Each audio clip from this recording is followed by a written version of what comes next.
This shirt don't fit like it used to, and I need another notch on my belt. If you're looking for a six-pack, muscle up kind of man. I'm Ben. Aaron, glad to have you with me tonight. How you doing? Good, buddy. How are you? And I'm doing well. It is Olympic season. We give a little fill to our dog days of summer. The trade deadline's coming up. And, a lot to look forward to right now. Training camp's underway. All good things. All good things. Yep. Yeah, this is one of the, they always say this is one of the slower times of the year. But, I mean, when the Olympics roll around, at least you got that extra thing. And, and then, of course, training, like you said, training camps are starting and all that. I think, is it this coming weekend or is it 2 weeks from today that they have the Hall of Fame game? So, that, at least we already have some games coming up here for us football junkies. A week from Saturday is family night at Lambeau Field, taking the family to that one too. So it's Nice. getting a little more real, and it's you talk about college football on our game systems that we can finally play is our favorite not alma maters for the case of most of us. But it's all good fun. Well, now, did you buy it? Do you have it now? I know you talked about it. You haven't. Okay. Yeah, I spent my money elsewhere this summer. I need to be a good boy for a little while, so that's unfortunately not on the list. Well, wait. Do you have a Series X or do you have a PS5 or don't you have either one? Neither. I'm actually on PS4, Steam, and Xbox One, so I'm a little behind in general on my system's computer. I'm fine, but I held off for the time being. Gotcha. Yeah. So. Yeah, why don't we start? Because I think some of our guys are getting here. I don't know, Charles. I think. Charles will be on a few. So yeah, why don't we start? I'm going to start because I wasn't here last week. I'll just give my quick review of college football 25, and it freaking rocks. That's it. That's my review. No, I'll give them more. What else do you need, really? I mean, yeah. Well, and that's the thing. I mean, first of all, I know there was.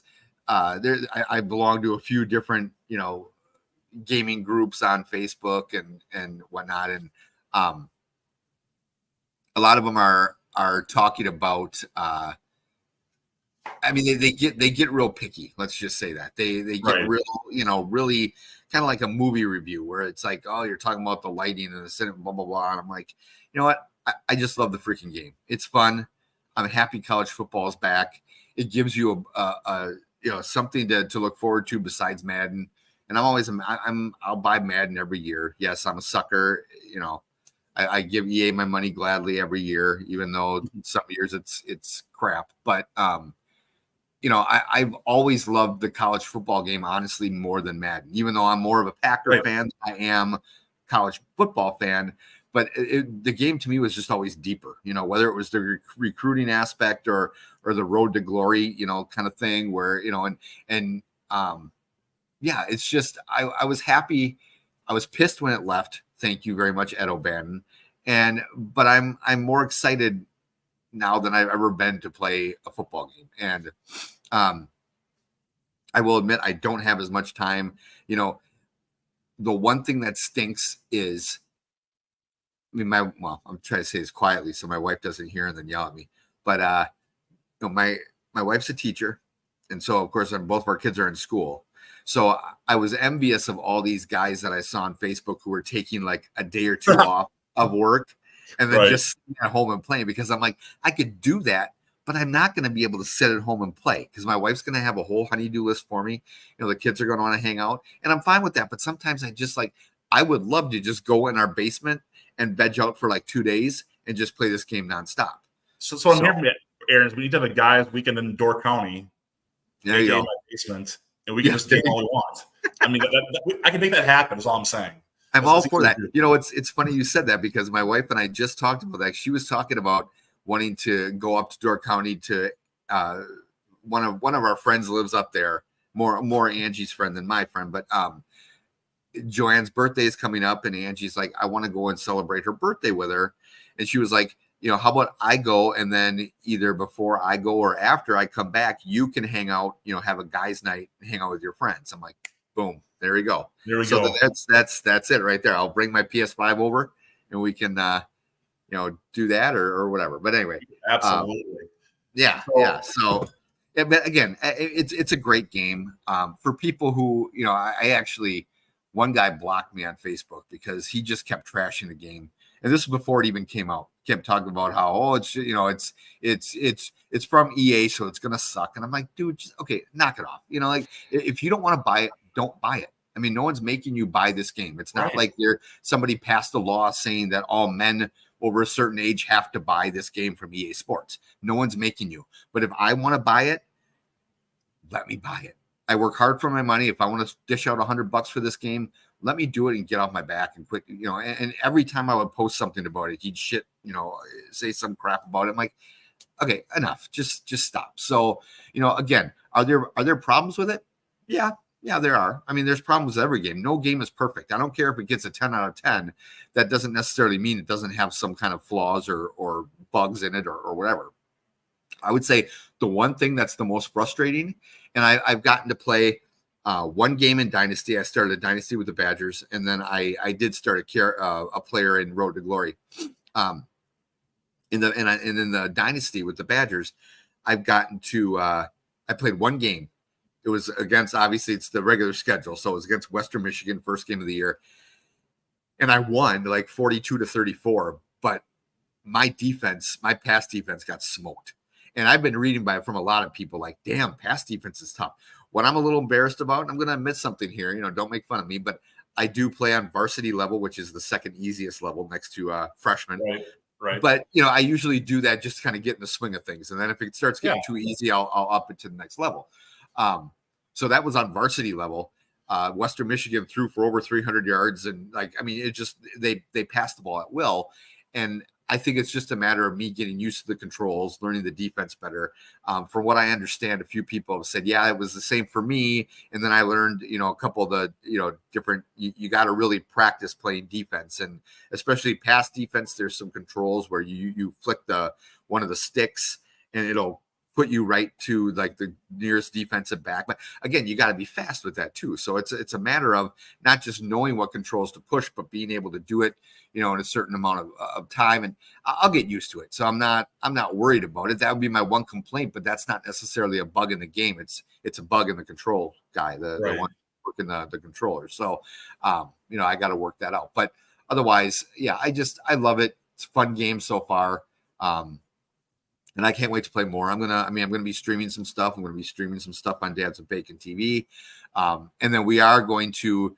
I mentioned to you right before we came on. I'm working on putting together a couple online dynasties, one for PS5 and one for Xbox Series X. But I'll have more information on that, in the group and on the page later. But I know we already have I think 5 or 10 guys that want to do it. I'm looking for 32 just to fill. One dynasty, and then we'll kind of go from there. But it's free. It's very laid back. So if you're like hardcore and you're going to start like swearing or breaking shit, don't bother getting involved. Not for you.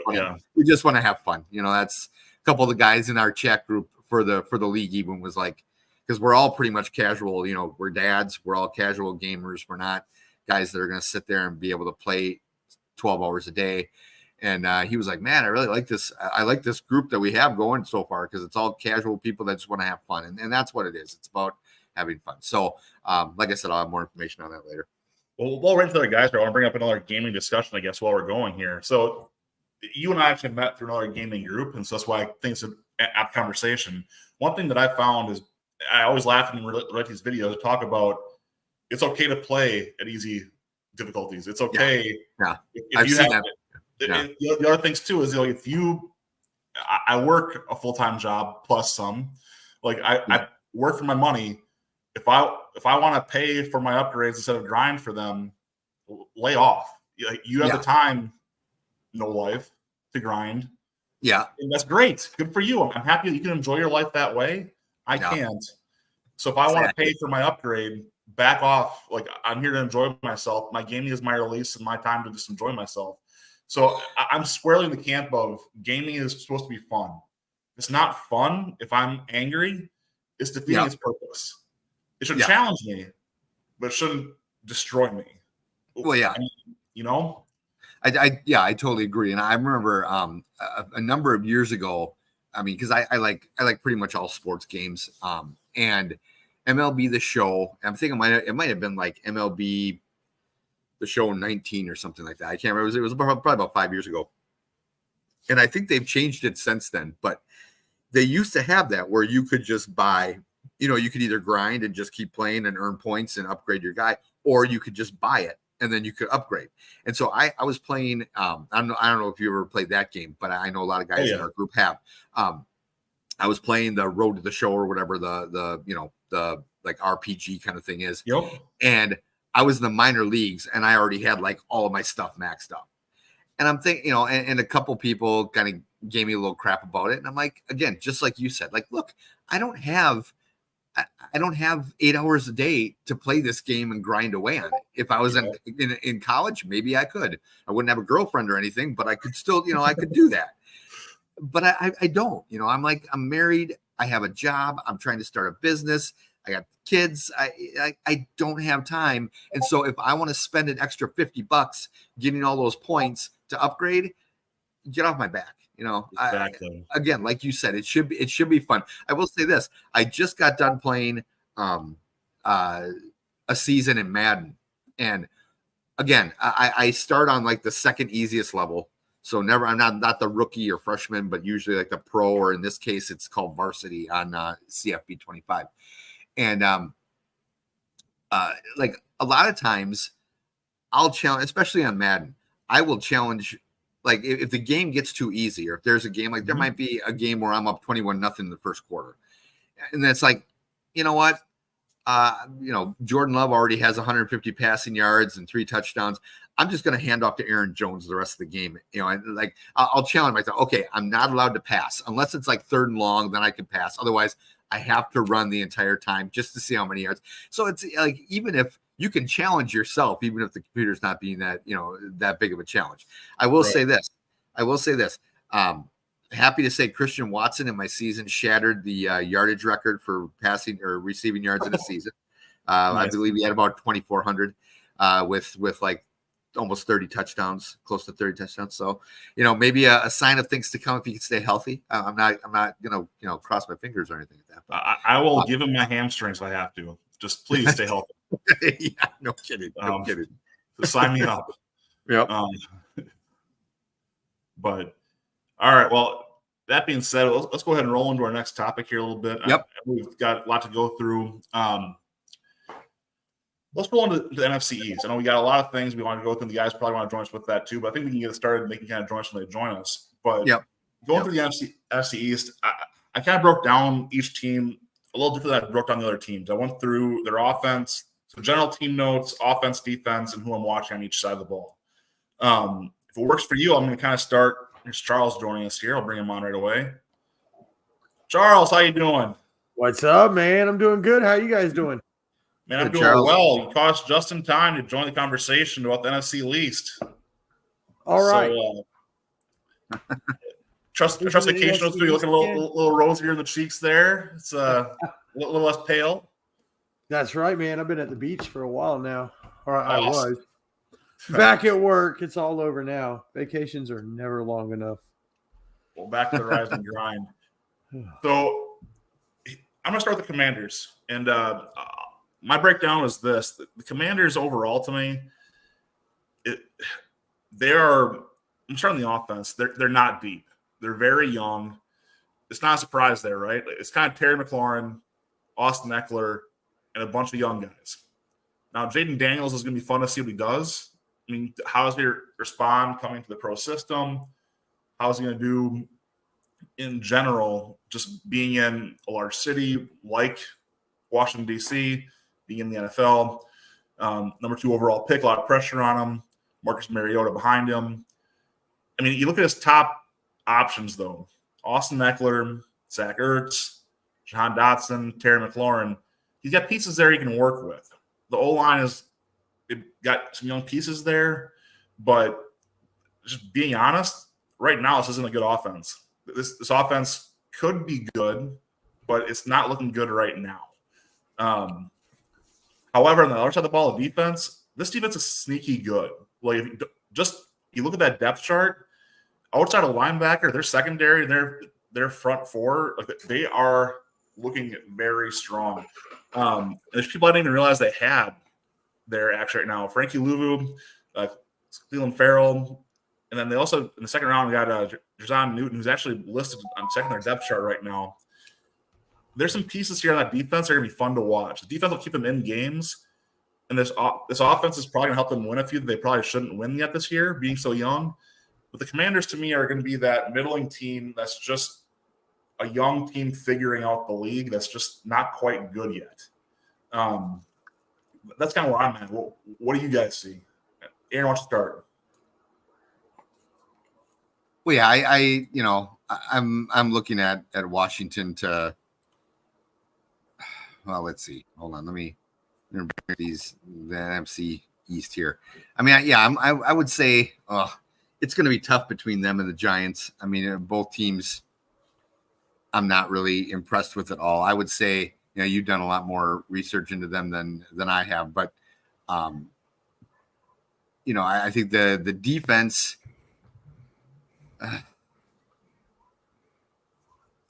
let me just say I expect them to be probably about third place in that division.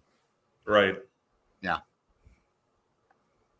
Welcome, Adam, by the way. Glad to have you on tonight, buddy. Thank you. Yeah. I'm just kicking back, relaxing. What's up, boys? Charlie hanging back from vacation. Apparently really wants to make the look of like his background and be like an Ewok. I'm kidding. He's too tall for an Ewok. He's too tall for an Ewok. He's also fine. He's more of a Wookiee. He's more of a Wookiee. Yeah. Both very cuddly. So, Adam, you're joining us for the NFC least conversation. I just kind of broke down the Commanders. One thing I didn't really call it very well. My players to watch were Jaden Daniels, Zach Ertz, Ben Sinnott, John Dodson, Frankie Lou, Cleveland Farrell, and Jerzon Newton. All guys I want to watch on that team. But again, overall saying not very deep on offense, very young. Which team is this? The Commanders. The defense is sneaky good, though. They lack depth at linebacker, but they do have some players. But they've got enough of a pass rush and enough in the secondary to keep you honest. This defense is going to be a top 10 defense. They're better than you would think, looking at the team as a whole, which will help them win games they shouldn't win this year, in my opinion. Ooh, that's a sneaky, underrated defense. Ooh, that's really good. Dante Fowler's in that mix. Yeah, you got some I really see that. Good talent there. This is a team that just traded away two of the better pass rushers in the league, and they reloaded with Louvu and adding in Fowler and Cleveland Farrell. It's just you got some good pieces. In my opinion, Jerzon Newton was a first-round talent. Fell them in the second round. It's a huge pickup. Because he wasn't a first-round talent. He's a first-round talent. That's okay. No, he's not. No, he's not. You can be wrong. It's okay. Masshole. Anyone. So there was nothing that inspired confidence to me about the film I watched. I could have watched the wrong film. I didn't see anything first-round talent related for Johnny Newton. Has the talent. It's nothing. He didn't stand out to me the way that Byron Young did. He didn't stand out to me the way even Dallas Turner looked better.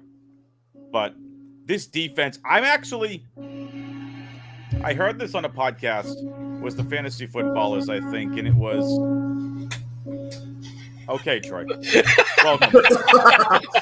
He doesn't exist. Adam was scared. He was scared. I was like, am I hearing things in the background? I'm like, oh, it's got to be Troy. So this is an interesting team. The Footballers said, every year this seems to be like a Texans, right? They come out of absolutely nowhere. After looking at that depth chart, I think it's the Commanders this year that are going to surprise, to be the surprise team. You've got Jaden Daniels, who I can seriously make the argument for is way better than Caleb Williams. We'll get there when we get to the NFC North. But Jaden Daniels was my favorite quarterback coming out of this class. They've got 3 good wide receivers. They still got McLaurin. Dotson still has talent. I'm trying to see who their third stringer is now. Their third stringer, Luke McCaffrey. But I mean, you've got Jameson Crowder. You got, So I mean, it's- that Crowder's actually returning home. Crowder used to be on the Commanders before Correct. he left and started. He was a Redskin. Yeah, Mhm. that he was. I need to get what you all think. I mean, obviously the offensive line is going to be this team's struggle. But what do you all think of Ben Sinnott? Because I didn't watch any film of him, but people love this guy. He's going to be the healthiest tight end they've ever had. Correct. Now, look, you want That to talk goes about back a guy several that's gonna years. he's just that gadget player. He's going to be that kind of H-back, tight end, fullback, whatever you want to use him for. He can do it. And that's where I think he's kind of that Kyle Juszczyk almost feel that can help this offense. And Ertz isn't going to play all 17. You know this. So I it's going to forgot be Ertz was on a team. but you still have a spot now with a young guy coming out of a good program in Kansas State who can play ball. Mhm. So, no, I think this is a sneaky pickup for them. I think they drafted him a little high, but I think he's got good value overall for them long term. Now, I was hearing a second round grade. Some people really had on Sinnott. Now, I think the interesting thing about the Zach Ertz signing, I don't think it's so much to be a starter. Will he start? Sure. I think getting someone of Zach Ertz's caliber to teach Sinnott how to play the tight end position in the NFL. Because Ertz, people forget this, was one of the most athletic tight ends in the NFL several seasons ago. Mm-hmm. It was Kelsey, it was Andrews, it was Ertz, it was Kittle. Those were the guys. They were in a separate tier due to athleticism. They were in a separate tier fantasy-wise. Ertz, people forget how good he was on the Eagles. So you bring someone of his veteran leadership in, and he's a leader, to teach Sinnott how to play in the NFL. I think that was a great, underrated, not going to cost them a lot of money type of pick to help their locker room. I think Jaden Daniels is going to come in and be an absolute star. Not CJ Stroud level elite. Like, everyone calm down. And I love Stroud, you calm down. I'm a CJ Stroud truther. You all know this. But You are loud. think Jaden Daniels had the best film. He looked the best. He looked like he had the highest ceiling of any of these quarterbacks. So I think what the Commanders are going to do, I think they're going to surprise some people. They could come out with 9 wins this year, and I think really surprise a lot of people. Okay. Charlie, what do you got? So aside from, what'll be a rookie quarterback at the helm, I really like the way that this offense is put together. I need a little bit more help on the offensive line, but I really, really like their receiving core. Honestly, as a division, this probably as a division has the best set of receivers of all the divisions as a collective. I really do like their receiving core. They bring in Eckler, who is going to be a much better complement to Brian Robinson Jr. Than Antonio Gibson was. So I really like that because I know Eckler's old, and I definitely wouldn't recommend him for fantasy this season, but he's going to take a lot of pressure off of Robinson in the passing game. Though Robinson's good at that, he's more of a runner than he is a catcher. So,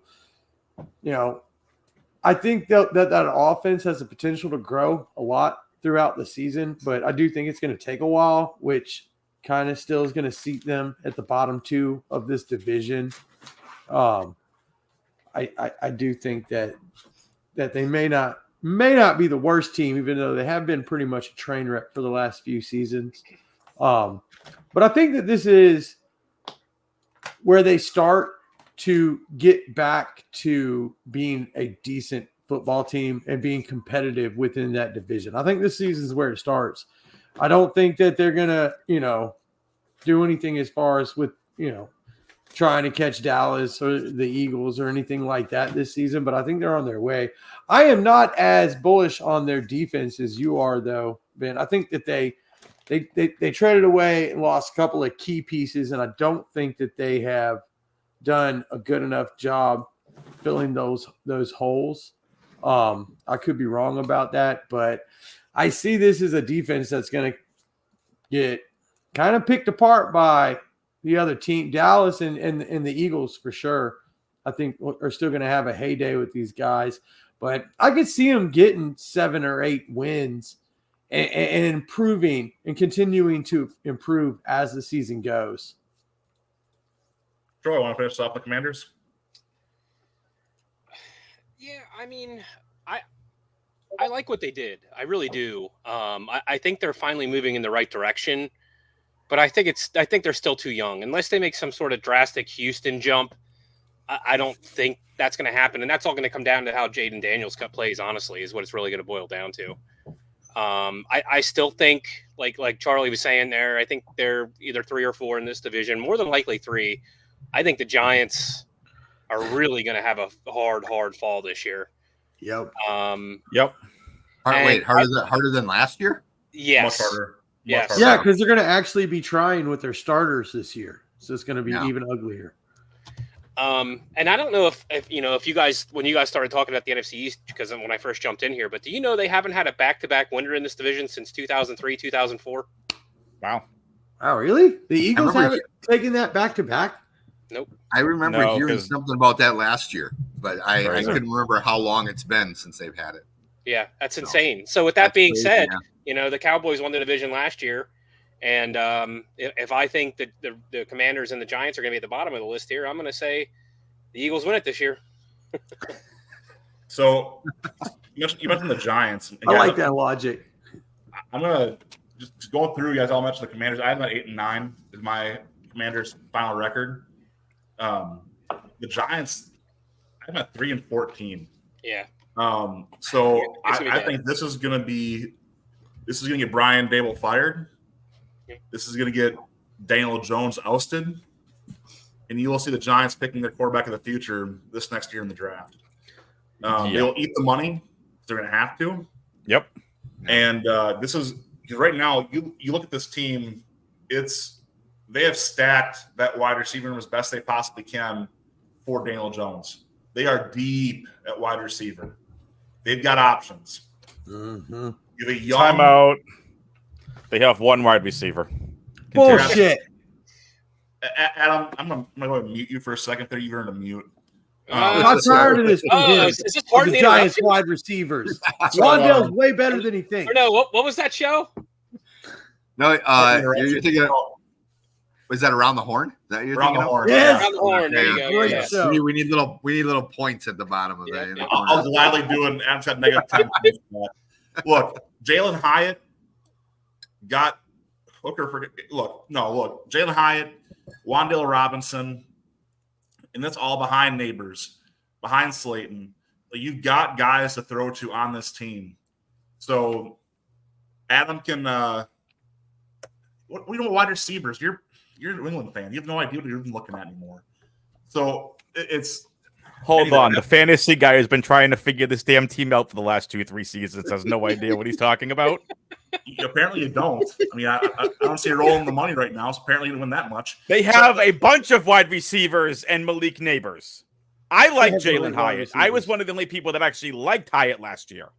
And Wan'Dale Robinson has talent, but the dude can't stay healthy. And Slayton has been underrated for years. yes. But you think of Neighbors is the only true alpha they've brought into this offense. They tried with Kenny Golladay a couple of seasons down ago. yet, Adam. You're still talking about guys who can play. This is still a deep wide receiving core talent-wise. We're talking about a talented group. Okay. Daniel Jones has options. Devin Singletary, this is a True Lock has options. Finally has a year to prove himself. Eric Gray is not ready to be an NFL running back. It's the Singletary show this year. I don't know what to think of Gray. There's nothing. I don't know what to think of Eric Gray. Like Tyrone Tracy's getting a lot of buzz. I'm looking at my depth chart over here. Tracy is someone I've picked up in Dynasty in a few places. It's a sneaky good pick, honestly, because the guy's going to get some run. He's apparently a really good receiving running back out of Purdue. A really good receiving running back. Again, when it comes to college, I defer to all of you. I didn't think Daniel Bellinger was terrible. Look, For the Giants, this is the best that Daniel Jones has had for weapons ever. Neighbors, Slayton if he can stay fully healthy, Wandale if he can stay fully healthy. You've got McKenzie in there for random plays, who's also probably going to be your kick returner. Right. And Robinson's you've also in there, got too. Jalen Hyatt, who, look, think about this. I think Ben and I are on the same page when it comes to Jalen Hyatt. You think of the speed this guy has, you put him opposite Neighbors, Neighbors ain't going to get double teamed. You can't. Not with the speed that Jalen Hyatt has. It's can Daniel Jones throw the ball and get it to Jalen Hyatt on the Chiefs And is tired Hyatt. as hell. I'm telling you right now, Jalen Hyatt on the Chiefs is tired. Jalen Hyatt is so fast, dude. So He's it's so fast. But going to their defense, though, they're talented on the edge, and they have it. But outside of that, they're young or reclamation projects. Azeez Ojulari, Isaiah Simmons, Boogie Basham, Jalen Mills. Like this defense is full of question marks, and they're going to get sacks. The defense is going to find some sacks. Yeah. But this defense is not good enough to keep them in games, especially in this division, where the Eagles and Cowboys are going to be good enough to beat them up. And outside of the division, they're going to get absolutely thrashed. So the Giants, frankly, suck, and they're going to cost Brian Daboll his job, who I think is actually a good coach, by the way. Oh, I 100% agree with you. Look, I think they made the right moves. Getting Burns, Okereke was a fantastic pickup last year. McFadden's fine. Kevon Thibodeau, who should really be a defensive end, not a linebacker. I think they've made great strides there. Like Flott is just solid. He was nothing crazy from what I saw at LSU coming into the draft last year. So he's just fine. Some people either like Tyler Nubin, they think he's good. He's good. So it'll be really interesting there to see it. Deonte Banks is good. They've made the right moves. Are they an elite defense? No. Are they a good defense? Maybe. No. Are they a work in progress and they've made the right moves? Yes. Maybe. You can't fix everything in one offseason, but they started making the right moves to get there. But this is a massive prove-it year for Daniel Jones, and I'm going to say it now. It's a massive prove-it year for Evan Neal. Fair. And if people have no idea who Evan Neal is, that was the Alabama versatile guard tackle that people raved about that the Giants took 2 years ago, and he has not panned out. Andrew Thomas has got to play better, too. So I think that's one of the bright spots they have. And they also got one of the greatest names in football. They got John Michael Schmitz Jr. Not to be confused with John Jacob Jingleheimer Schmidt. All right. But anyway, so again, like this, it's a prove-it year for Daniel Jones. But do you think Daniel Jones gets benched at any point throughout the year for Drew Lock? Yes. Not for Drew Lock necessarily. Drew Lock and DeVito will have their shot, though. Both. Troy wants Tommy DeVito. Come on, throw him in there. I love it. Although it's not as fun to watch him anymore without his agent now, though. Right. Greaseball. I can say that. Three teams are going to be competing for the number one overall pick. You identify as Italian? Last name's Broncos. Come on. It's the Broncos, the Patriots, and the Giants. They're going to be the three worst teams in the NFL this year. Yeah. You throw the Broncos in there? Yes. I think they're going to sneak out some wins just because of Peyton. Yep. I missed the West last year. They're going to sneak out some wins because of Peyton. Mm-hmm. Okay. What did they do last year with Russell Wilson? Now they have a rookie quarterback. Yeah, it's probably an upgrade. Who may not start? Ouch. I mean, it's hard to argue it's not an upgrade. Yeah. Unless they start Jarrett Stidham. True. Even that's an upgrade. How does that go, Adam?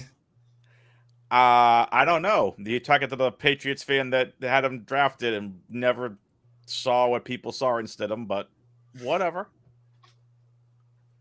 So I think that Ben was correct at the very beginning of this. If the Giants don't do well, they're going to be in that sweepstakes for Beck, Sanders, and Ewers. Period. And there's a serious chance What about this Milroe? team ends up with the number 1 overall pick.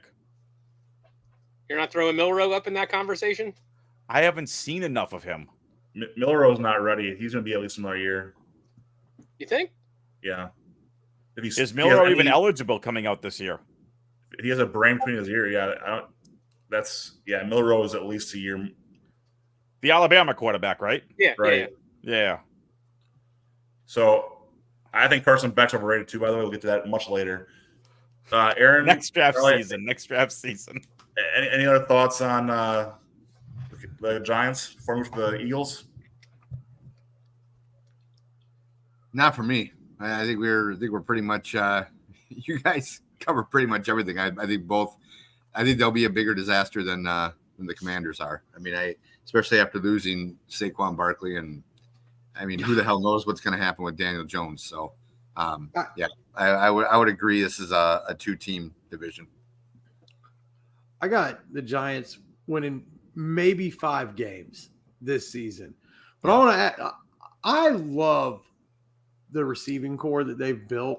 It is a shame that this receiving core doesn't have a good quarterback to throw to them, because if they did, this team would be loaded with fantasy value, like seriously, and they would do some damage, even though they have like 0 RB right now. But I do like Tyrone Tracy Jr. And I think, look, if you haven't done your dynasty rookie draft yet and you want to snake this guy in the 3rd or 4th round, stash him on your taxi squad, hell yeah, that might be a really good move. Sneaky homer pick there, Charlie. I'm not a believer in Devin Singletary. I never have been. Yeah. I never will be. I think he's a subpar starting running back. And Tyrone's got some juice. He's got some moves. The kid can catch the ball. He has potential by the end of this I got him. I do too. I've got him in a couple of spots to be the starting running back. If anything, and if Singletary goes down, this kid will step up. He's a sneaky pick. I think that next year, if they pull a good quarterback out of the draft, this team's offense could compete. Yep. Their defense is trash other than Okereke, though. Brian Burns? Burns, my God. Okay. Well, yeah. But that's it. So they have 2 linebackers. That's Dexter Lawrence? It's all right. Hey, this is the same guy who said that Jordan Nelson's a tight end. Anyway, we'll go to the Eagles. So let it go. Let it go. You keep bringing up I will never let it go, Adam. All right. I'm sorry, Charlie. I tried. It's all right. Eagles. Guys, the Eagles are a house of cards. Make no mistake. Kelsey in green and yellow, he's the same guy. The Eagles are a house of cards, and I'll tell you why. This offense is top loaded. There's no depth. They've got one of the most talented skill position groups in the league, but nothing behind them.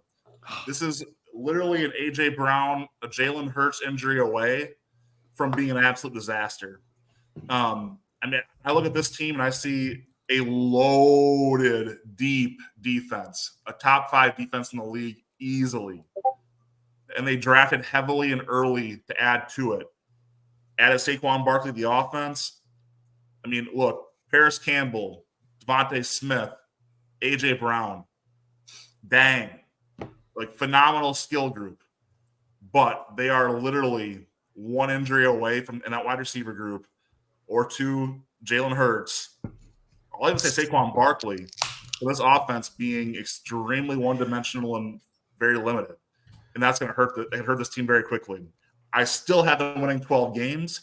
I still think they're the best team in this division. But I think they're a house of cards. They're very susceptible. Call it a manufacturing error, kind of like the Death Star, whose event that's available to lasers. But that's kind of what I'm looking at this team as. This is a Death Star with a fundamental design error that can blow the whole thing up. I think you're missing the wrong hole. It's center. Well, Jason Kelsey retiring. Look, their first 2 picks, I get it. Quinyon Mitchell, Cooper DeJean, who should have never fallen to the second round. Yep. They did an outstanding. They addressed their biggest needs quick and early. They won them. So now instead of just, an aging Darius Slay, they got back CJ Gardner-Johnson. They still have James Bradbury. And now you add on Quinyon Mitchell and Cooper DeJean to how good Reed Blankenship was last year. That entire secondary problem has been fixed in one offseason. I love that defense. Yeah. I mean, Paris Campbell's going to very quickly lose that slot job to Anaya Smith, but still. I can't believe the lack of depth here. It's dumbfounding, honestly. It's very surprising. But, I don't know anything about Cam Jurgens. Do you all? No.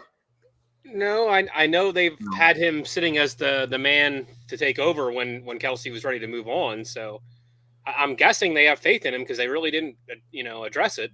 They drafted Dylan McMahon, center out of, I want to say, NC State, who was okay. But this should have been a team that was in the hunt for any of those top centers, including Jackson Powers-Johnson. Easily could have replaced it. But if they have faith in Jurgens, I think, say what you want about the offensive weapons. I need to see that center play. I need to see what this guy has. He's a second-round pick. I have them winning the division. Aaron, what do you think of the Eagles? Well, I'm not a fan, but I think with look, I think they had a very, and they had an excellent draft, especially for where they were drafting. I think they upgraded with Saquon Barkley, and I think to me the biggest question is going to be how does Jalen Hurts come back and play? This season. I mean, they were doing well to begin last year, and then all of a sudden they kind of tailed off, and people started questioning his leadership and everything else. I think this is going to be it's going to have to be a redemption year if they're going to want to win that division. But I would agree with Troy that I think it's going to be close between them and Dallas, and I think this year they're going to be the ones that take the division. Troy, Charlie, anything else to add? No, not really. I kind of, summed it up. But yeah, I am interested to see how this defense does this year because I thought they were pretty loaded last year. And they always seemed to fold when it was most, when the game was on the line. So we'll see what happens here. I mean, pretty crazy to think Brandon Graham's your third man in now. That's kind of crazy. To see Bryce Huff over from the Jets, that should be a big pickup. And what was the other one? Oh, the other guy from the Jets, Mekhi Becton. Curious to see if he ever is able to reach the potential that he had. Yeah, if he puts it together. Well, don't forget, this is basically Georgia's defense from a few years ago with a few other add-ons. So. Go Dogs! The Georgia Eagles. There's a It reason is. It's the Philadelphia Dogs. Ugh. But you know what? Anyway. I think an interesting thing, though, and I think Aaron kind of touched on a little bit, with Jalen Hurts. This will be the best running back that he's ever had in the back in the backfield with him. It'll also be the worst offensive line he's played behind in the NFL. Not that it's going to be a terrible line, but it's not going to be the same. I do not think that they can pull off the tush push without Kelsey. I don't. I don't think that's going to be in their repertoire as much this season. So it'll be interesting to see how Hurts does with that. Because, I mean, the guy's I believe the guy's talented. He's a pretty good quarterback. He really is. He can be a good dual threat. So with Saquon bringing in, which I agree, was a really good addition, that may open up a little bit more for Jalen Hurts, especially when it comes to opposing defenses. So I'm interested to see that, but I mean, you're right, dude. The bench on this team is trash, man.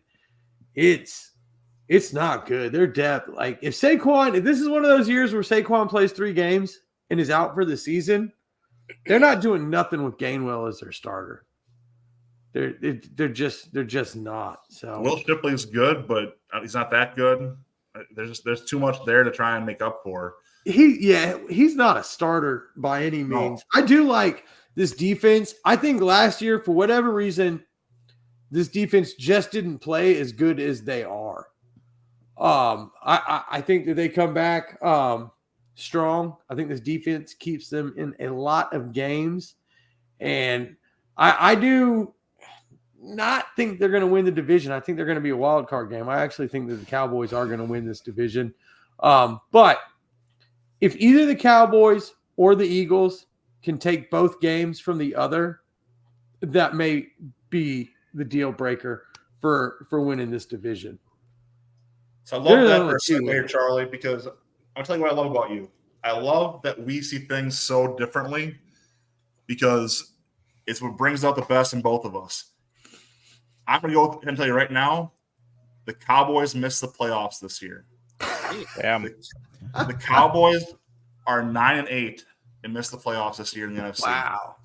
Wow. They get McCarthy fired, and they will at one point be over 3 games below 500. So this is where I'm looking at a team that's going to start real slow, and I mean real slow. This is a team, in my notes that I took down, looks like a team that gets a coach fired. Enough talent to contend, enough questions to collapse. So you've got an offense that's good and not great, aging in key spots, and they're one trade away from being really good. I'm watching Zeke, I'm watching Tolbert, and I'm watching that O-line to see what they can actually do, because we know what you have in Brandon Cooks. We know what you have in CeeDee Lamb. We saw really nice flashes last year from Jake Ferguson. But I don't know what Zeke has anymore. I don't think Rico Dowdle is that good. Nope. So right now, the running game's a question mark. Keep going down the depth chart. Hey, Deuce Vaughn ain't bad. There you go. That's the name. Yep. But Dak needs a running game to help him create the space he needs.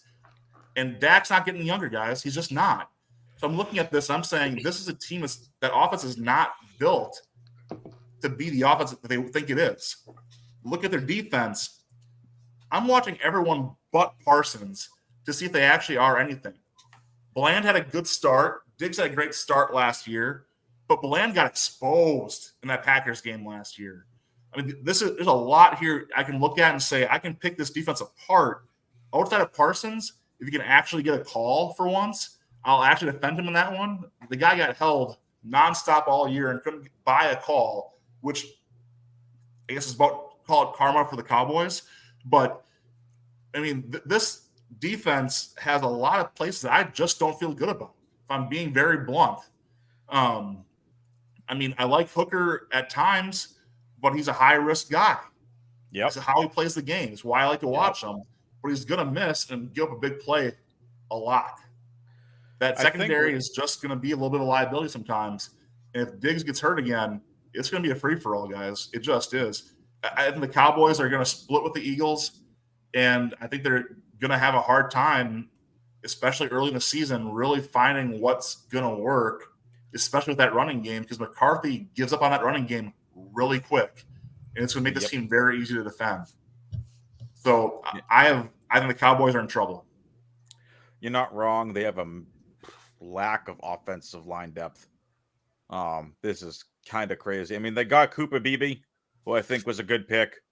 Tyler Guyton is who they went with. They know they needed to address their offensive line. They did that. And I think Guyton is a developmental tackle. Beebe is completely ready. Slot the man in a guard, but you have Tyler Smith and Zach Martin. You don't need a guard. So he's slotting in a backup center. They got one of the best defensive players that rose through boards in Marshawn Kneeland. Love what I saw from Marshawn Kneeland. And Dan Williams, I like him. Yeah, but I mean, like, Parsons, Kneeland.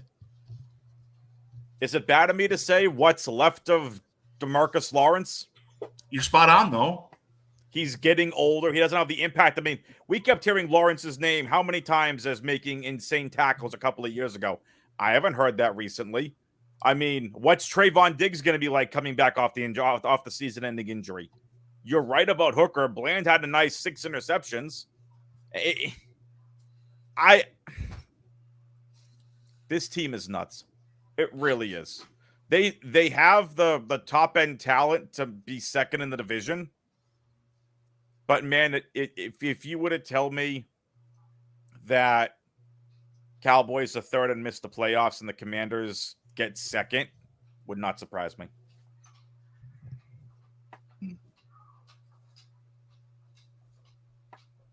Troy is deep in thought. Troy, tell us those thoughts. And if it's about agree. whiskey, what kind? Yeah. I don't agree so much with Ben on the defense here. I like their defense. Mm-hmm. Okay. I think their defense is going to keep them in a lot of games this year, to be honest. Yeah. I don't know how they thought going back to Zeke as their number one running back was a smart move. That one confuses me a little bit.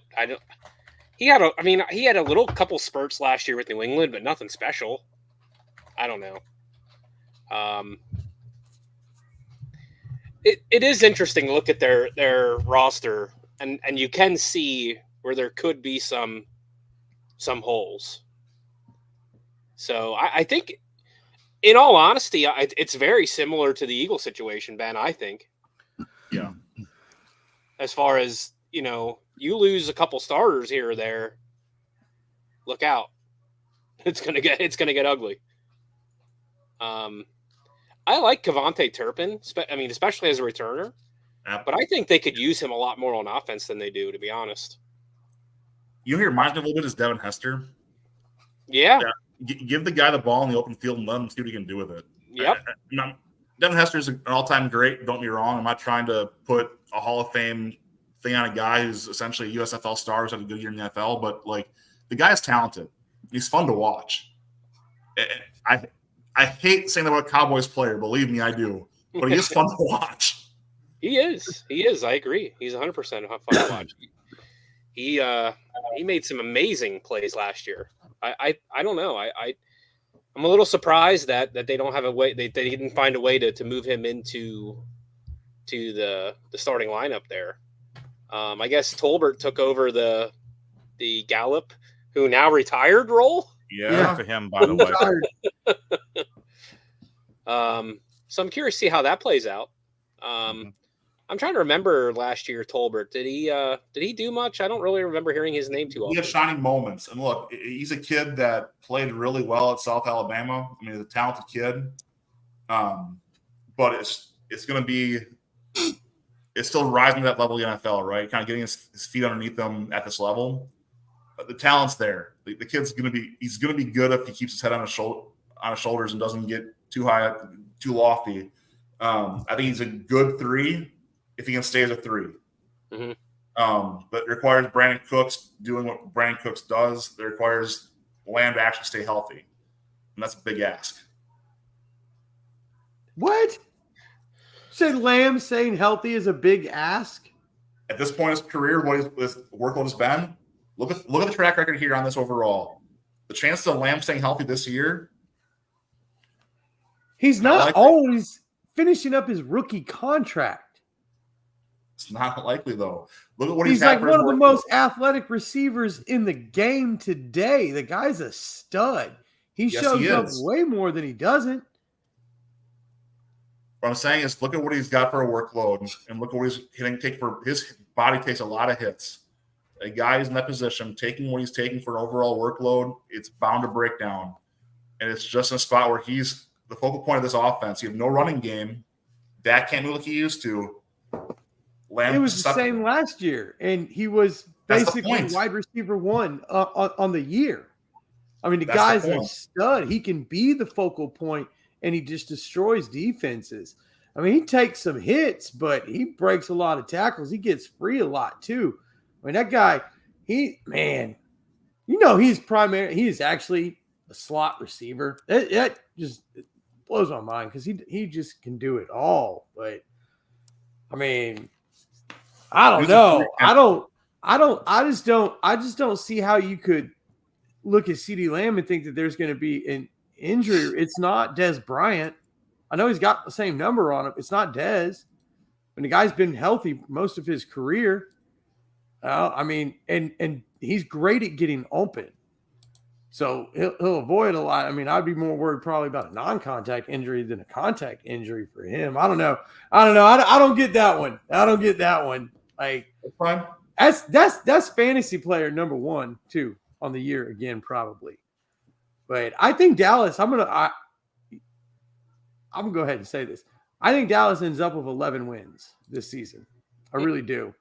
The offense, let's say, they still got Brandon Cooks. Brandon Cooks going to give them 5 or 6 really good games. He's going to be ineffective the rest of them. And now that's the guy who's probably going to get banged up, the first receiver to go down for the Cowboys. But he's a good compliment to CD. I like Tolbert, and I actually like Jalen Brooks a lot too. I think he's going to get more of a shot. And I think he'll fill that wide receiver 3 role eventually in the season. I'm with Troy, though. I love Dallas's defense.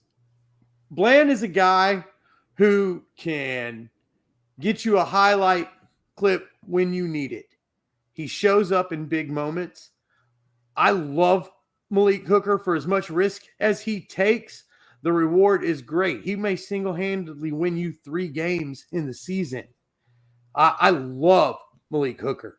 He is an awesome safety. I wish he was a Colt. Really do. DeMarcus Lawrence, I think he's got enough gas left in the tank to still be effective. He's not the terror that he once was, but he's still very effective. Micah Parsons, the dude's a stud. I look the starters.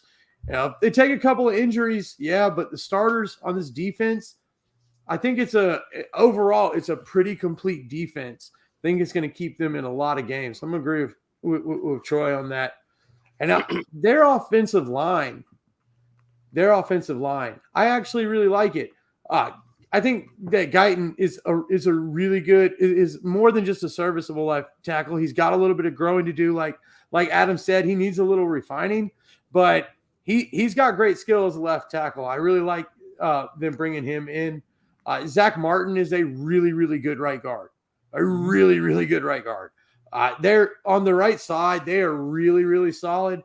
And, Tyler Smith, he's serviceable. He's not that bad at all. So I really like their line. And I get bringing Zeke back. I'm a bit more up on this run game for them because I think I see what they're going to – this is going to be a 3-headed monster. Rico Dowdle's not that great, but he fills a niche, and he's going to play his role well. Deuce Vaughn, however, is actually a pretty good running back. He's got some skill. I just don't think – he doesn't have the chops and the size to be a starter, like an RB1 for a full season. But if you take all 3 of these guys – as a 3-headed monster, I mean, because we're already at the 2 running backs, on a team basically as starters at this point. I mean, that's what the NFL's transitioned to. So what's next? 3, right? Zeke has been very, very efficient with the ball in his hands throughout his career. He knows Dallas's game plan. He knows this coaching staff. He's very familiar with everything, and he's also been a touchdown monster throughout his career. And that's what they need him for. They don't need Zeke to break out no 20-yard run. They don't even really need Zeke to get first downs. They need him to eat up some yards and in the red zone, pound it in. And that's what he does, and that's what he can still do. So I get it. I think it's a good fit. And financially, it's a very good fit for them because remember, right now, CD, he's not practicing. They have several big contracts coming up. And if they don't have the money, they can't keep this team together. So I get Zeke, to me, makes a lot of sense. Dak Prescott is, I think, a very underrated quarterback. I actually like him a lot as a QB. He does some really good things, and he can do some really good things under pressure. He can get you out of jams. And I really dig that about him. And I just think that him and Lamb are going to feast again this season. I really do. Doesn't matter what kind of defensive scheme you throw at Lamb. He's one of the best route runners in the game. He can get open anywhere on the field. And him and Dak, they continue to just build this rapport. And you can see it last year. He's so many times where CD came back and saved him. And that's that whole thing. He's really good, at helping Dak when Dak's under pressure with coming back. The guy has got great field vision for a wide receiver. His field awareness is incredible.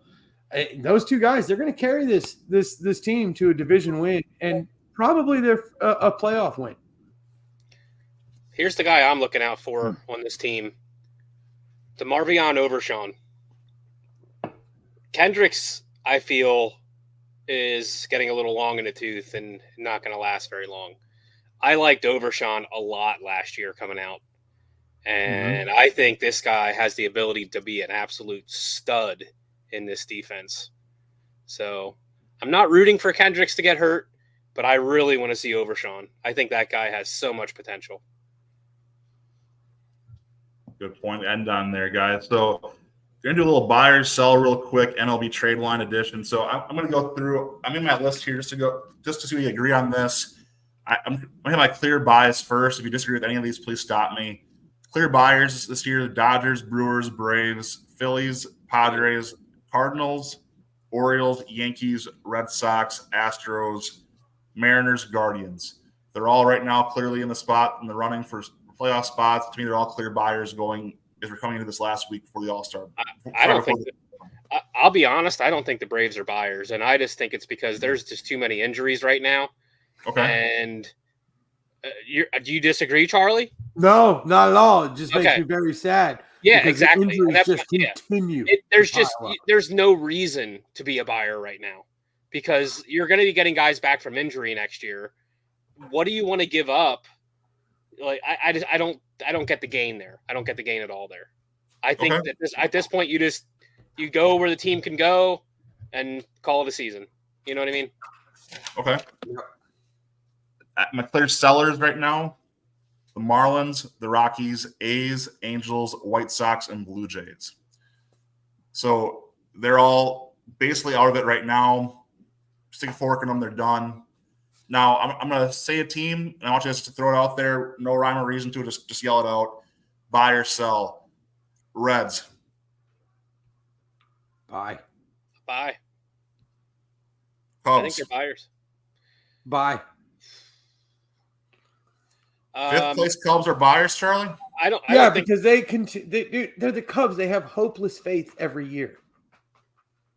I don't think they're buyers, but I don't think they're sellers either. I think they're very much in the let's just kind of play it out and see where we're at. Diamondbacks. That's a tough one. That is tough. They're right there in the middle of that division. But I mean, San Diego's just getting on fire right now, and the Dodgers are just locking it down. NLCS last year. I would say sellers, but I don't know what they would want to sell. Yeah, I think they'll probably just kind of stand pat too. Yeah. All right. Pirates. Buyers. Absolute buyers. Buyers, but I don't think they're buyers for this year. Like they don't need much. They're coming. They're about to take that division. I think. Okay, bud. Pump the brakes up. What are they now? A game and a half back? Are they only a game and a half back now? It's something like that. Yeah, let's see. Take a look again, but being after the wild card. Game and a half back. Cardinals are half a game. Pirates are a game and a half, and a 7-game winning streak or something. Oh, wait a minute. Where are you even look? Anyway, the Mets. Or not, maybe not a 7-game winning. 7 of their last 10.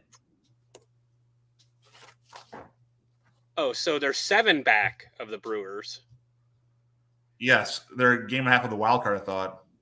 Oh, yeah, that's what I'm looking at the wild card. They're a game and a half out of the wild card. They're a game and a half out of the wild card. Okay, yeah, the details elude them in Georgia. Don't worry about it. But the Mets. Oh man, they're on fire right now. God, they won tonight too, and freaking extra innings. To the Grimace Mets, buy someone. They will still collapse. They there's nothing else for them to buy right now. I mean, if you're the Mets, you got to look at your team and feel like the way that they've been playing, especially. I mean, what do you have to give up to bring something in that's going to improve? That's a good point. I feel like they're right now. They've over the last 2 seasons, they've done everything that they can do. Now they're healthy. They want to see how it works. Giants. Who? The Giants? Sellers. Yeah. I don't think there's a chance for them. I mean, right, they're not even to 50 wins yet, right? Yeah, tough luck team. A lot of people like them coming to the season, but I think they've kind of shown their true colors. I agree with you guys. The Rangers are an interesting one this year too. Whoo, that whole division is just lit right now. Woo! So the Rangers are 2.5 back in their division. That's the weird part here, right? So I'm looking at this, and I put the Rangers in my maybe category. I'm looking at what happens the next week. Literally decides what they do. If they are still this close, come the 31st, I think they make some last-minute moves. I'll put it this way, not very aggressive, but still some moves to try and bolster their chances. Mm-hmm. I would agree with that.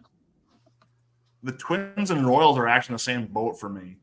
They're both 4.5 and 5.5 games back in their division behind the Guardians. They're both competitive for the wild card as well. Playing good ball, frankly. I think they're both teams that I put in that maybe category, kind of that. It's like the Diamondbacks, right? It's the what do you do?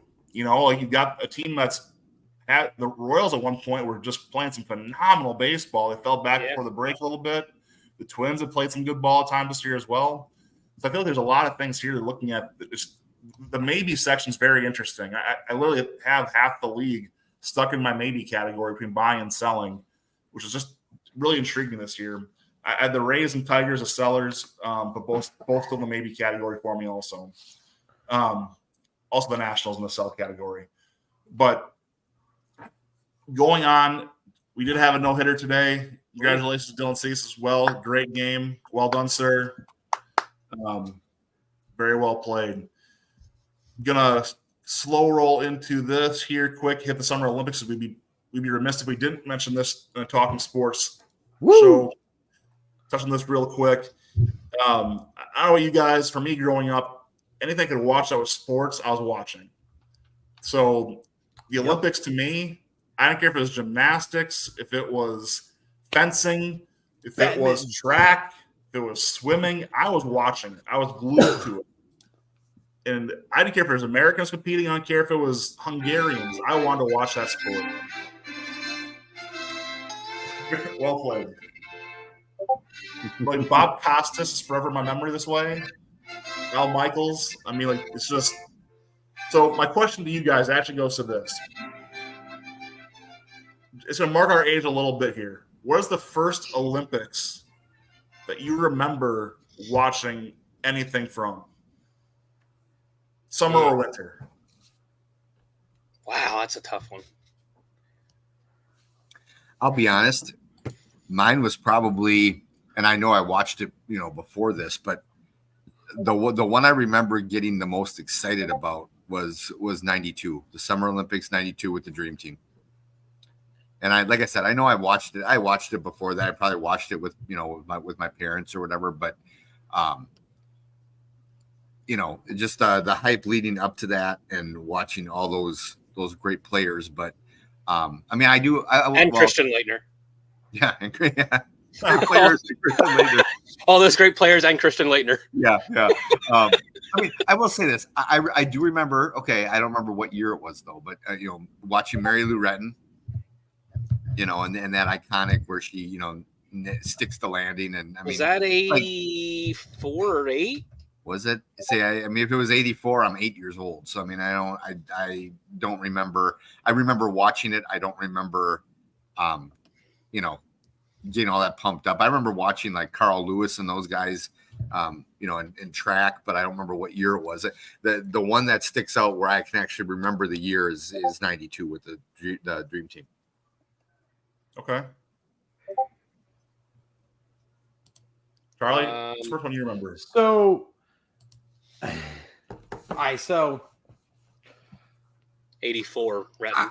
I remember watching like the Olympics back like in the 80s and all when I was a kid, but I don't remember like anything really specific.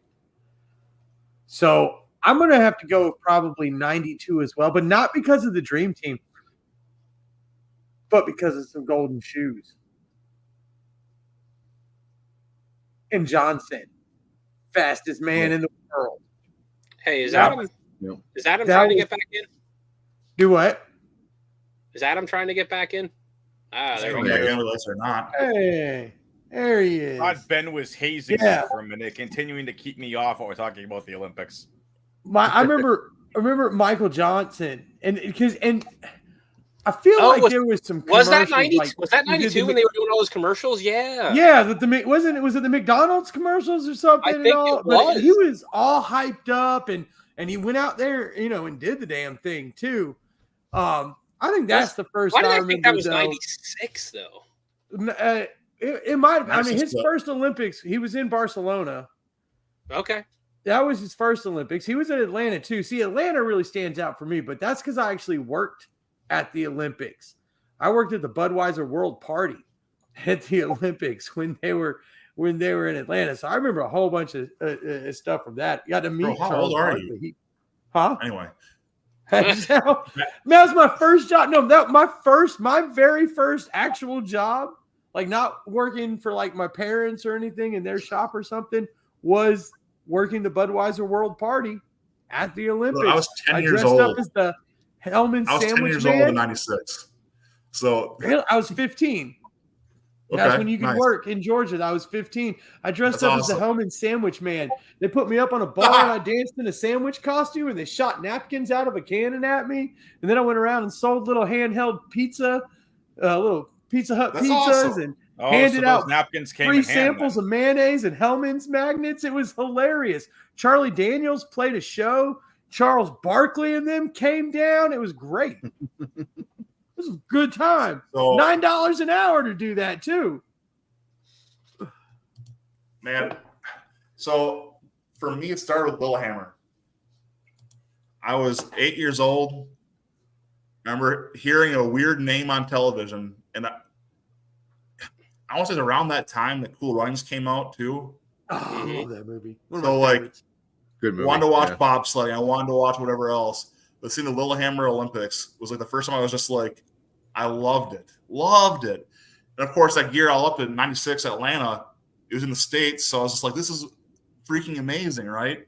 So, and then 96 with the Kerry Strug moment with the vault. I mean, just all those things coming together is just. So I remember Dream Team 2. And Because Dream- somebody won a gold medal with a broken freaking neck. Hey, that guy. you suck. You suck. Anyway, Kurt Angle, everyone. You don't Yeah. know. Yeet. Anyway, But hey, real quick though, you're saying Lillehammer that was the winter, and then when did they make that change that it went every other year, every other 2 years for winter? that's what I'm summer? trying to look at because it looks like it was in the 90s when the change happened because I think there was a 1990 Winter Olympics also. That was 92 at the Summer Olympics. Sorry, 92 was the last time they had the Summer and Winter Olympics in the same year. Okay, I stand corrected there. so 94 was there an Olympics at 94 94 then? 94 they broke off, did Lillehammer 2 years later. Gotcha. That's when the whole Kerrigan thing happened. Right. Gotcha.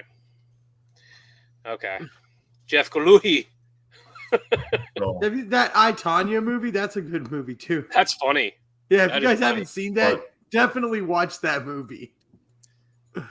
it's but no, it's overall for me this year, so one thing I do with my redraft leagues, I don't like random draft order. So I make us pick random sports events to create our draft order. I've used the Daytona 500 before. I've used picking the second week of preseason football. Ew. This year we're using medal count in the Olympics. I like it.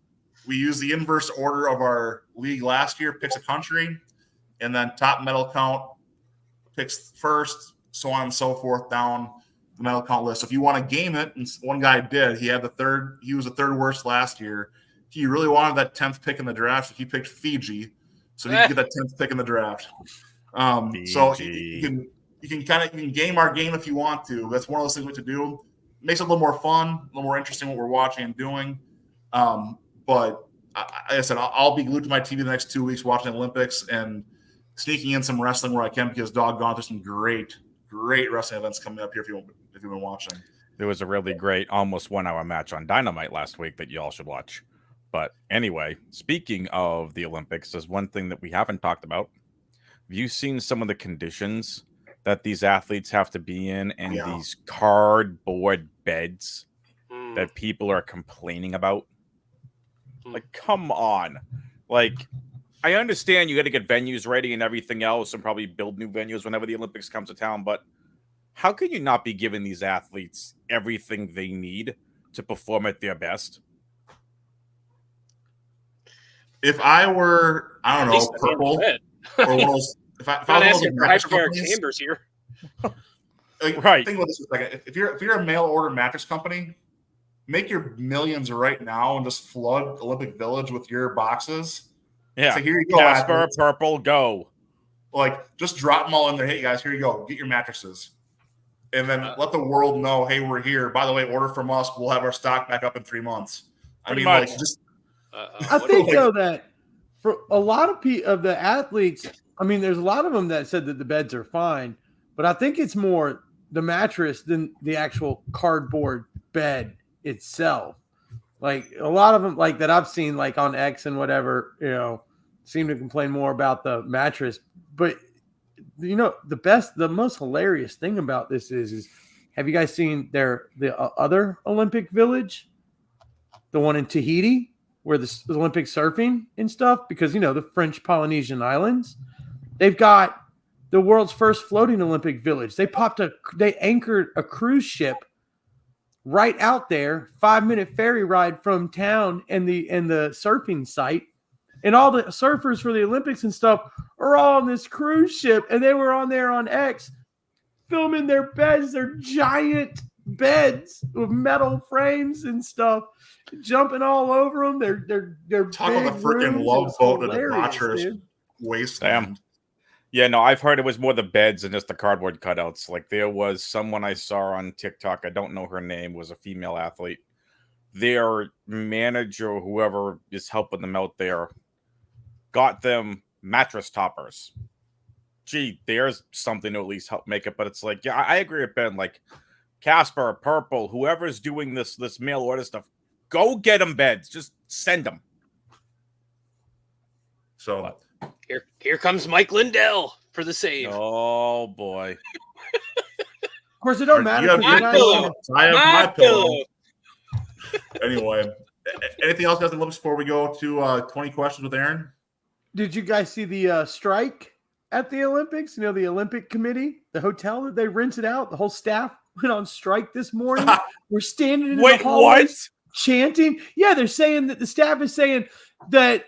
So the Olympic Committee paid 22 million euros to rent out this whole hotel, and this half of the staff hasn't had a raise in like years, and so they were all chanting that we're going to show the world how we protest. They were all in the hallways of this hotel this morning, right after breakfast. The cooks, the wait staff, the janitors, the maids, they're all chanting. They got signs talking about they want raises. Outstanding. Workers say they had no pay raise in 7 years. Yeah, they're like, yo, we want our cut of the 22 million. Hey, no, wait, the Olympic, they're going to be using our hotel, right? I got the perfect time we can get paid. Nice. Y'all got to check it out. It's so funny. I mean, they're literally lining the hallways, chanting in French. They got picket signs and stuff right in the middle of the hotel hallways. Oh my gosh, that is fantastic. Oh, Wow. Classic. Smart. it's going to be a fun Olympics. You got Peyton Manning and Snoop Dogg leading things off. It's going to be awesome. Celine There's Dion a and rumor, Lady Gaga cited in Paris. there's also a rumor flying around that Celine Dion might make her first public Yeah. Appearance. yeah. Yeah. 'cause With she's about to go back to Vegas. She's about Lady to start Gaga. another Vegas run. And Lady So Gaga, she's promoting it right now. But I saw that on Celine TV Dion was the other having day. she was having like vocal issues or something, right? well, like whole body. She has something called stiff body syndrome or something like that, where Gotcha. and like they were showing her on the news the other night because she's doing a reality, like a documentary on it, and they showed her actually like having a seizure for like, Wow. and it was a couple minutes long, and they said, and they asked her like, why did you want the cameras to keep rolling for that? And she's like, I wanted people to see what this disease, does to you or whatever. I mean, I never heard of it until that whole thing happened, but that's why, was it, I want to say one of the music awards. I don't know if it was the Grammys or whatever. Taylor Swift won an award, and this was just a couple months ago. And Celine Dion was presenting, and apparently they had said there's all kinds of crap that people were giving to Taylor because she didn't like give Celine Dion a hug when she went up there. And apparently it came out that like a lot of people were warned, try not to touch Celine because it could put her in like excruciating pain or something like that. It's like, damn, that's messed up. So yeah, I mean, that's actually pretty cool. I was I'm not a huge fan or anything, but seeing what she's been going through, it's pretty tragic to that, but yeah, that's kind of cool. I guess, yeah, it sounds like she might be singing something with Lady Gaga or something like that. So That's cool. anyway. It's I saw literally she's gonna called do like a whole It's whole literally run. called that stiff person syndrome. Yeah. Other crazy things from the Olympics already. What do you guys think about the Canadians being the first ones to get caught cheating? Not So surprised. uncharacteristic. And now it comes out today. Yeah, and their soccer, female soccer. No, dude. Apparently it comes out that they weren't just spying on New Zealand with drones. This immediately goes back to their gold medal run from the last Olympics, and their coach has now been suspended and flown back to Canada. Wow. And the country, Canada, is doing an independent investigation. They're like Olympic committee. Like the shit hit the fan this morning with it. First, it was just some dude spying on, New Zealand's practice. And now it comes out that they did this for the last Olympics and their World Cup run. Wow. Is that William Willichik, their coach? This is the girl. This is the women's team. Sorry. Belinda Belichick? So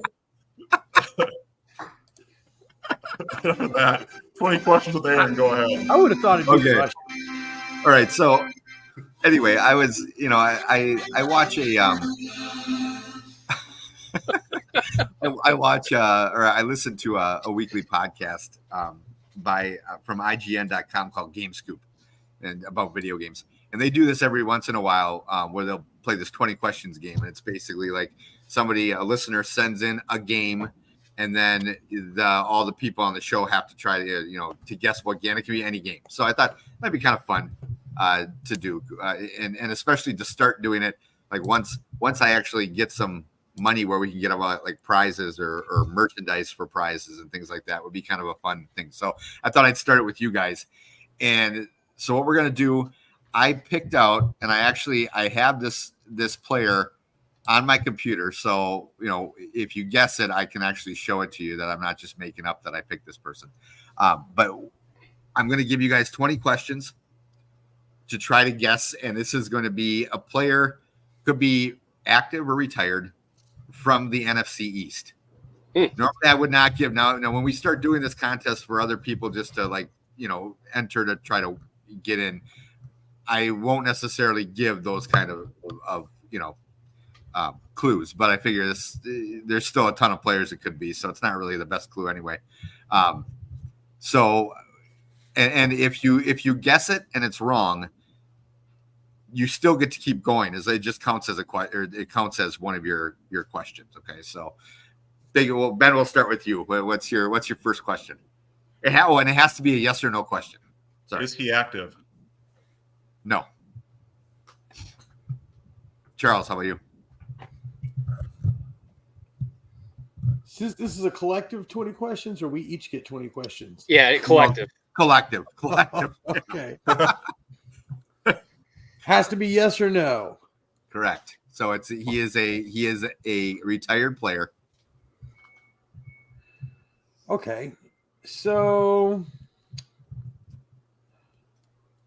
did he play for the Cowboys? No. Adam. Is this an offensive player? Yes. Troy.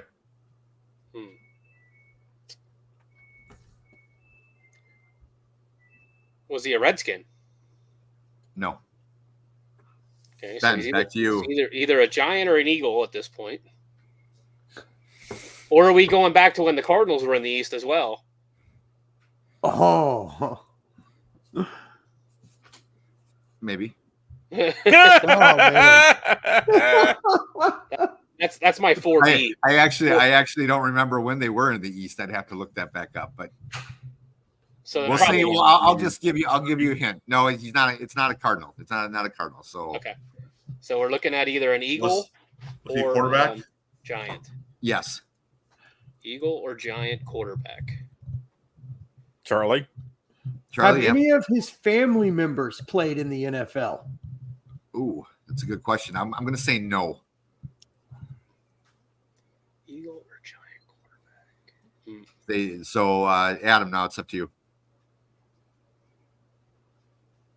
I got a good one. How many questions we at? 6? We're at 6. Yeah. Is it Donovan McNabb? No. Troy. Is he white? Yes. Okay. All right, Ben. You're at 8 questions. Was he a Giant? No. So he's an Eagle. Charlie. Yep. A white Eagle. Caca! So we got Jaws. We got Norm Van Brocklin. Did he Peterson. Corey Detmer. have a career on television after he retired from the NFL? Yes. Oh, there we go. All right. Adam. Ty Detmer, Ron Jaworski.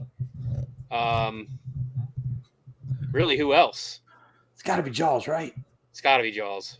Did this player play in the 2010s? No. Troy. Should I just guess it, guys? Go for it. Go ahead. Jaworski. I left it for you to guess. Is it Jaworski? Yes, it is. Yeah. Yeah. Good job. The man who famously claimed that Colin Kaepernick was going to be a Hall of Famer. It was a shoo-in. Yeah. Oh, did he? Oh yeah. You I can't still say remember. those types of things when I'm drinking. Was he Oh, right yeah, out of yeah. surgery on pain meds? I don't think so. I think he was fully aware, had all his faculties, and just got caught up in all the hype of Colin Kaepernick. And yeah. So anyway, yeah. So that's a game that we're gonna start. You know, like I said, I'd like to, especially once I get the website up, which should be this weekend, and we could start like having people enter to be drawn and all that stuff. So I dig it. Hey, we're gonna walk a slippery line here. Now, I'm going to. You guys can comment or not comment if you want to. Did you guys see the Donald Trump Bryson DeChambeau thing? I saw clips of it. It's pretty cool. It was pretty cool. I highly recommend it, whether you're a fan or not. I thought it was pretty cool. Well, what was it again? I had heard something about it, but I didn't. So Bryson DeChambeau is just trying to really grow his channel.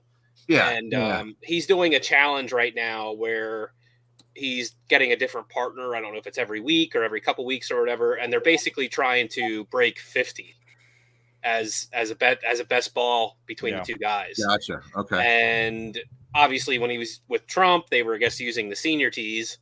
So Sure. It was funny to see like DeChambeau like hitting a 7-iron on a par 4 and reaching the green. Yeah.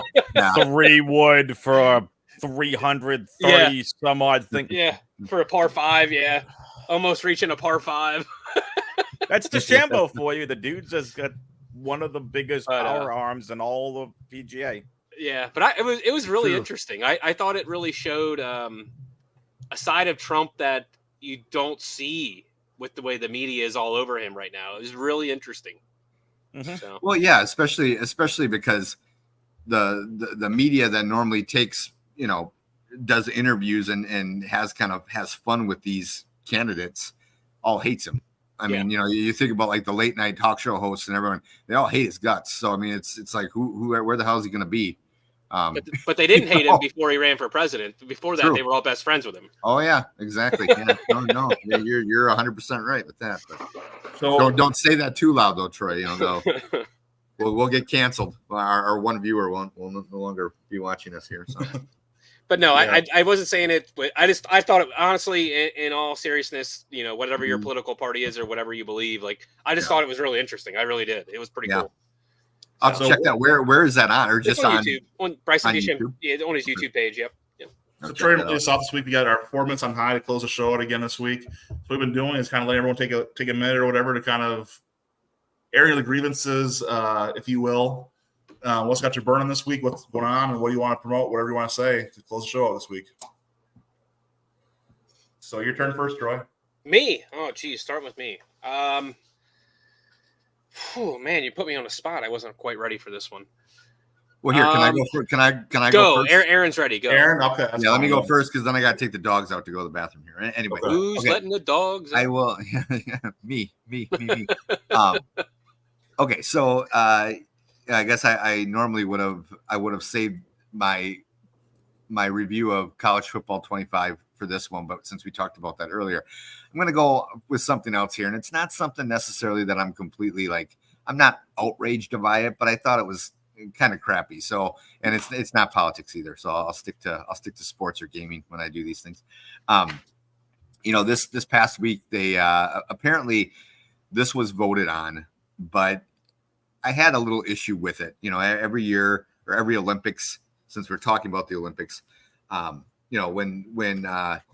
the countries come in for the opening ceremonies, of course they always are carrying their flag, and somebody is always leading the front, running with the flag. And apparently, from what I heard, the athletes, now I don't know if this is true, I'm assuming this is probably how it's done, but the United States, every athlete that's representing the United States in every sport voted on who they thought should be the carrier.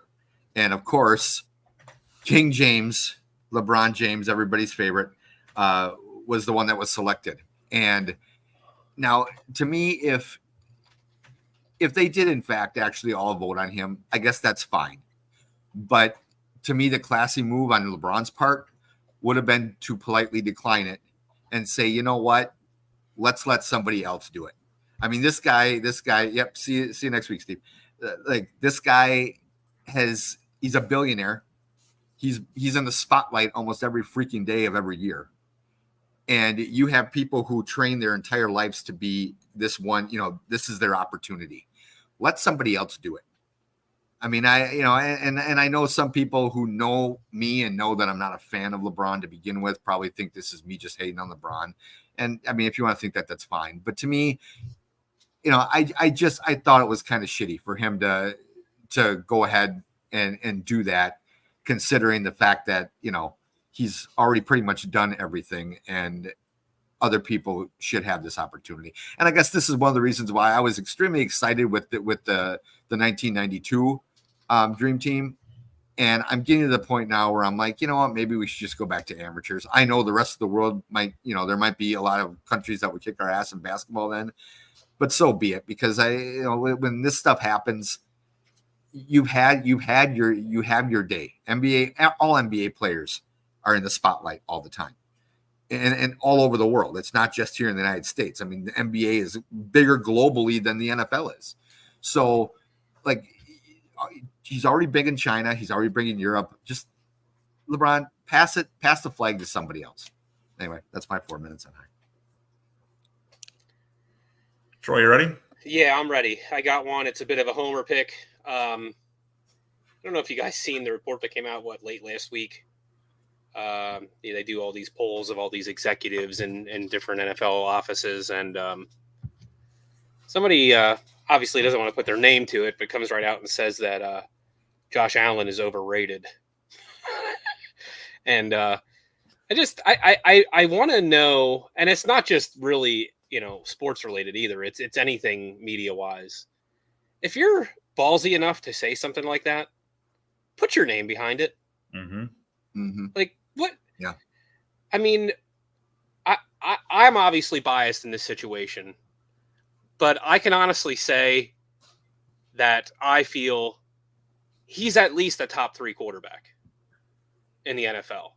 So if you think that that's overrated, let's even say top 5, even going conservative, say top 5. Yeah. I still don't see how that's overrated. Right. So I think a lot of it, what it is people don't understand his style of play. It's a little different. Yeah, maybe he does make some crazy throws that don't always work out the best. I get that. But when push comes to shove, the dude puts the team on his back. And more often than not, he has them in a position to win. And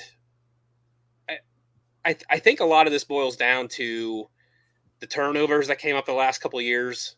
And the other thing that I think it boils down to, which I totally hate, is the playoff losses. Because I've said this to you guys a million times. If you look at his stats in those playoff games, you cannot pin those losses on him. You just can't. Mm-hmm. Mm-hmm. And I hate that gets thrown on his shoulder. But yeah, so basically my whole thing here is not just, I'm relating it to sports here, but just in general in media. If you're going to say something shitty about somebody, don't hide. Put your name out there. And then we can have a conversation about it. I like it. Yep, I agree. Charlie, you ready? Sure.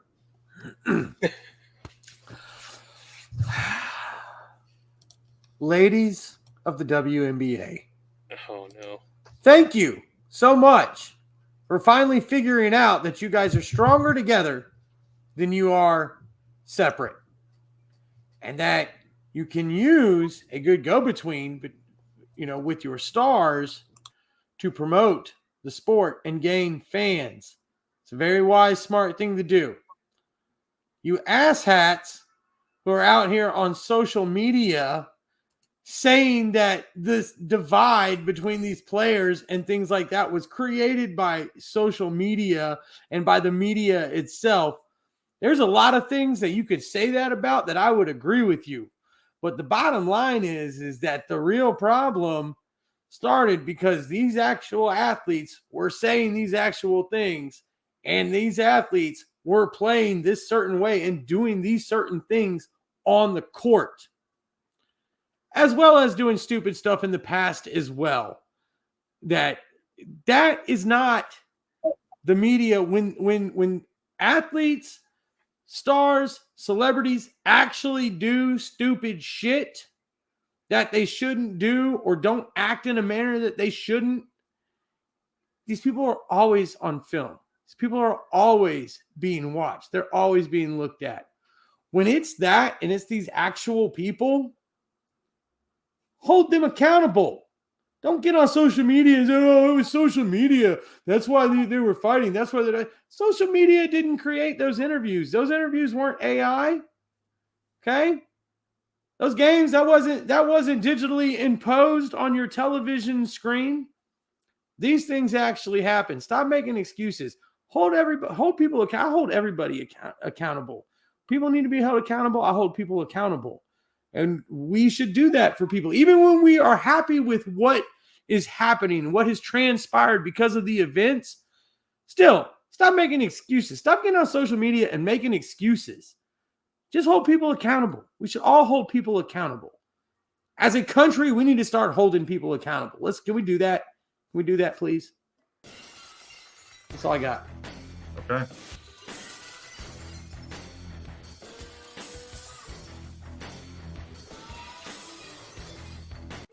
You said that's the bottom line. I had to throw it in for you. Look, all right, what's got me going right now, guys?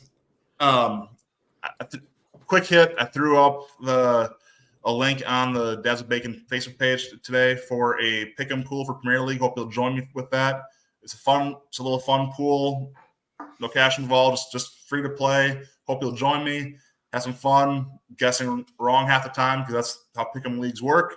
But hope you'll join me. What's got me burning this week? I love that the Cincinnati Bengals quarterback is Cody freaking Rhodes. Yes, that's right. I am happy to see that they have got Cody Rhodes here to finish the story in Cincinnati this season. So they can go ahead, they can start it right now, and they can start using the promo that Cody used built to WrestleMania, and they can let Joe finish his story. His name's Joe. They should be going with the Joe Hendry song for Joe Burrow right now.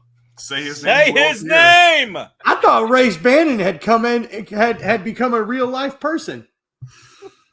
Adam, what you got, buddy? All right, I'll finish this off. If I was going to say my 4 minutes on high, I can't because none of you all have probably watched Deadpool and Wolverine yet. But oh no, not yet. I got a chance. Because I'm not working right now. I got a chance to watch it today, but Nice. I will not do any spoilers. But my 4 minutes, I specifically wore this shirt this Saturday, the annual Run to Home Base event at Fenway Park for the Home Base charity. They are an amazing organization that help veterans deal with the invisible wounds of war. And they're just a class act organization. I am not running in it this year, participating this year. I am volunteering. I've been involved with this thing since 2016. I think I've missed maybe 1 year, and that might have been the COVID year. This event means a heck of a lot to me. And look, there are tons of veteran organizations that are out there that you can support. One thing that isn't talked about enough is the invisible wounds that these veterans and even active duty men and women deal with coming back. That absolutely doctors need help training for, therapists, psychiatrists, everyone need to understand what our troops are going through. So if you get a chance, check out the Run to Home Base this Saturday from Fenway Park. Thank you, Very sir. cool. Very cool, Adam. Yep. Nice. All right, guys. Thank you. Well, and with that, we'll be heading out. Thanks for joining me tonight, guys, and have a great night and great week. We'll see you. Later.